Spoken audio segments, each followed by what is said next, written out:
So hey guys, this is the third part of our constitutional bodies series, and in this video we are going to learn about the remaining constitutional bodies such as the Special Officer for Linguistic Minorities, the CAG, the Attorney General of India and the Advocate General of a state. So without further ado, let's get started.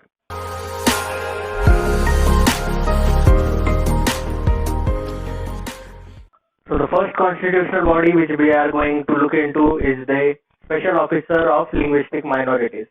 So in the beginning, there was no provision for the Special Officer for Linguistic Minorities in our constitution. So when in 1956 the State Reorganization Commission, the SRC, was formed, and after that a seventh constitutional amendment was also passed, we find that a new article named Article 350B was added in Part 12 of the Constitution of India. And the article had the following provisions. First, that there would be a special officer for linguistic minorities and that he would be appointed by the President of India. And his duty would be to investigate matters of safeguards for linguistic minorities under the Constitution. And he would present a report to the President of India, and in turn, President would present this report or submit this report in front of both the houses of parliament, and also will send these reports to the concerned state government. In constitution we find that there is no provision for the salary, tenure or allowances for the special officer for linguistic minorities. And due to this constitutional amendment act, a commissioner for the linguistic minorities was formed. This officer was appointed under Article 350B, and he was termed as the Commissioner for Linguistic Minorities, and he worked under the Ministry of Minority Affairs. Its headquarters is in Prayagraj in UP, and it has three regional offices which are in Belgaum in Karnataka, Chennai in Tamil Nadu and Kolkata in West Bengal. Now let us see what are its functions. Its functions are that it listens to the matters of constitutional safeguards provided to these minorities. It also tries to promote and preserve these groups, and in turn, as we had already seen, that it submits a report to the President of India. Moving ahead, we see the constitutional body which is very important, called the Attorney General of India. This body is mentioned in Article 76, Article 88 and Article 105 of the Constitution of India. The Attorney General of India is called the highest law officer in India. He is appointed by the President, and its qualifications are mentioned in the Constitution. The Constitution mentions that for a person to be appointed as the Attorney General of India, the qualification to become the Attorney General of India, the first one is that he should be qualified to become a judge of Supreme Court of India. And the qualification to become the judge of Supreme Court of India is that first, the person should be a citizen of India.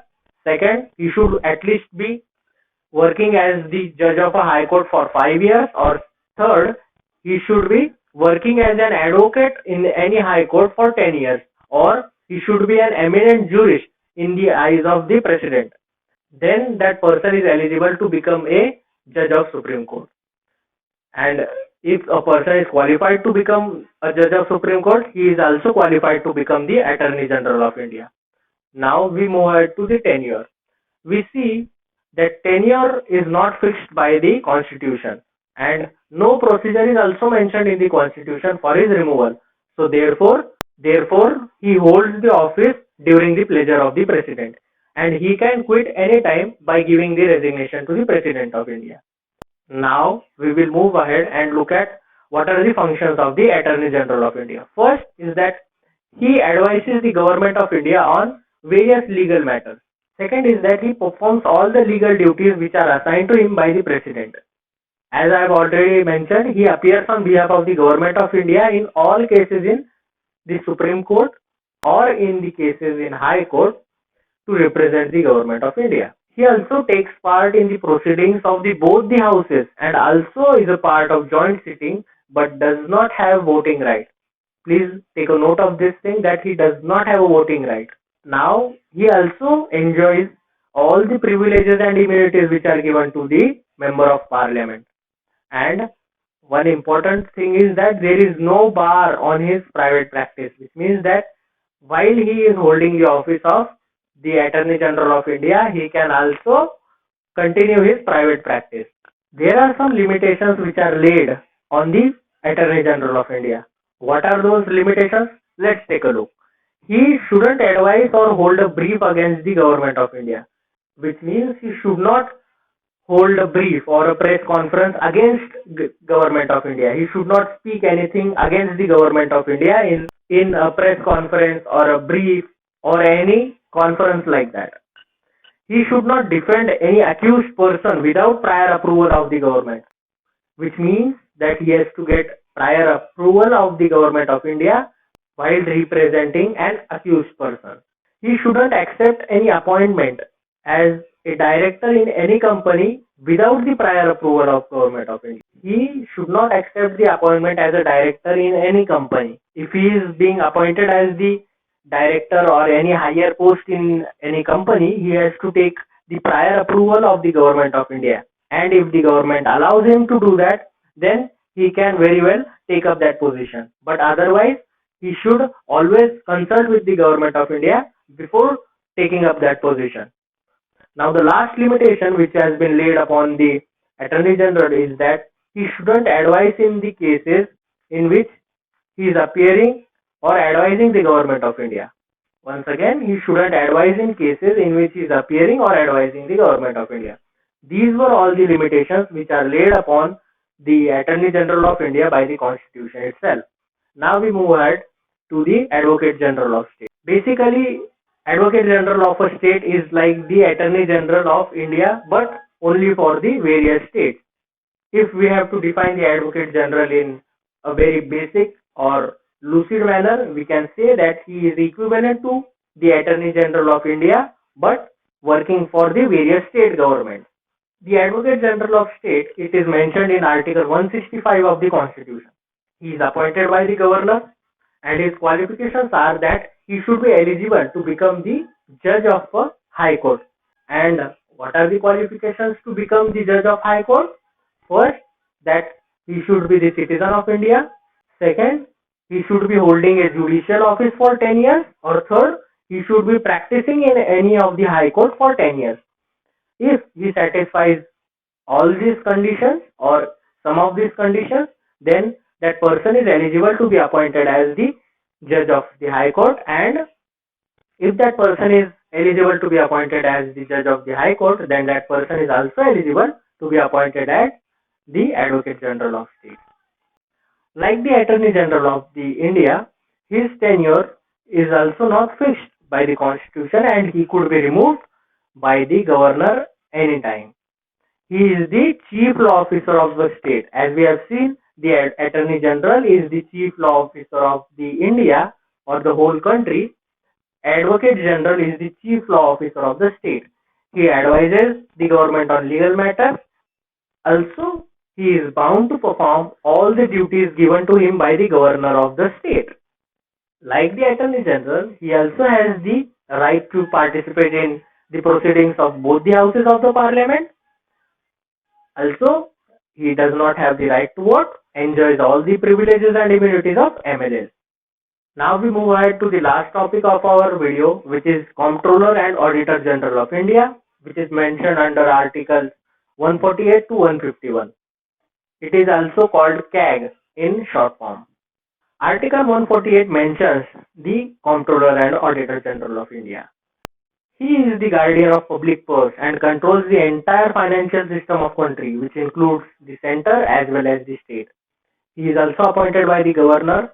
Before entering the office, he subscribes to an oath which is given to him by the President of India, and he subscribes to have faith and allegiance to the Constitution of India, to uphold the sovereignty and integrity of India, dutifully and faithfully perform his duties, and uphold the Constitution and laws. Now we see that his tenure and age is like the Election Commission of India, like the Union Public Service Commission, which is 65 by 6 years, and whichever is first or whichever comes earlier. His removal is also like the removal of a judge of a Supreme Court. As we have already discussed, how the judge of a Supreme Court is removed, and there are only two conditions or on two grounds on which a judge of a Supreme Court is removed. Those are proved misbehavior and incapacity. We find that he is not eligible for any office under the government of India or any state after his tenure as the Comptroller and Auditor General or the CAG is finished. His salary is also equivalent to the salary of a Supreme Court judge and it is determined by the Parliament. We find that all the administrative expenses of the Office of the Comptroller and Auditor General or the CAG are charged on the Consolidated Fund of India, which means since the expenses of CAG are charged on the Consolidated Fund of India, it is not to be voted upon by the Parliament. Now we will look at what are its functions. First of all, he audits the following accounts. And what are the accounts he audits? First is the Consolidated Fund of India, Consolidated Fund of State, Consolidated Fund of Union Territories with legislature like Delhi, Puducherry. He also audits the Contingency Fund of India, Public Accounts of India, Public Accounts of State. He audits all these accounts. He keeps a record of how the money is spent and how the money is received. Now we should remember that since he audits the Consolidated Fund of State and the Public Account of State, which means that he not only audits the accounts of the central government but also of the state government.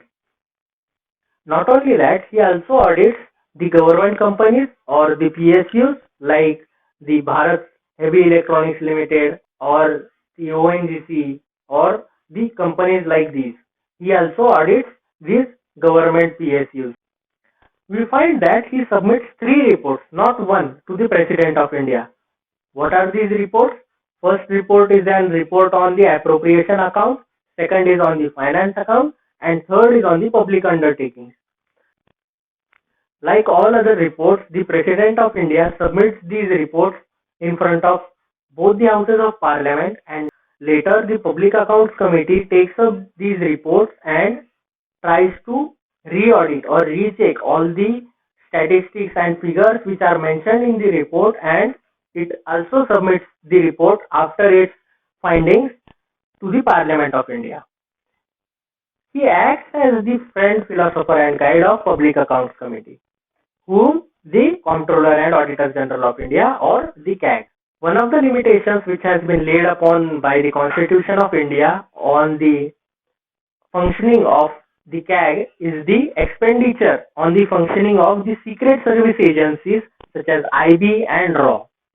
The CAG can't call for particulars incurred by the executive agencies, but only he has to accept a certificate from the competent authority. He can't call for the particulars, how the expenditure has been incurred, where they have spent this money, all. He can't call for all these details like where the money has been spent, how the money has been spent, the particulars of these expenditure. He does not have the right to call upon for that. And there are some corporations which are audited by the private professionals, and these private professionals are appointed by the central government of India in consultation with the CAG. And the example of these corporations are Central Warehousing Corporation, the Industrial Finance Corporation, and others. The third type of corporations, which are totally subject to private audit. The auditors in this case are not appointed by the central government of India and they are not even consulted. Now the third type of corporations are totally subject to private audit. They are not appointed by the government of India and also the CAG, the office of the CAG is also not consulted while appointing these private auditors. And what are these corporations who employ only the private auditors to do their yearly or annual audit? They are the Reserve Bank of India, the Food Corporation of India, LIC, etc. Now this marks the end of our video and we have completed all the constitutional bodies. I will provide the link of this particular blog post in the description box below. So if you want to check out the notes of this particular blog, go ahead and check out the site. Here you will find the notes of earlier parts also, and you can also find the notes of this particular video. So go ahead, check out the blog, and please like, share and subscribe the video. If you like the video, share it with your family and friends. Let them know how the constitutional bodies of India function. Thank you, and I will see you in the next video. Look me in the face, tell me that you love me, even if it's fake.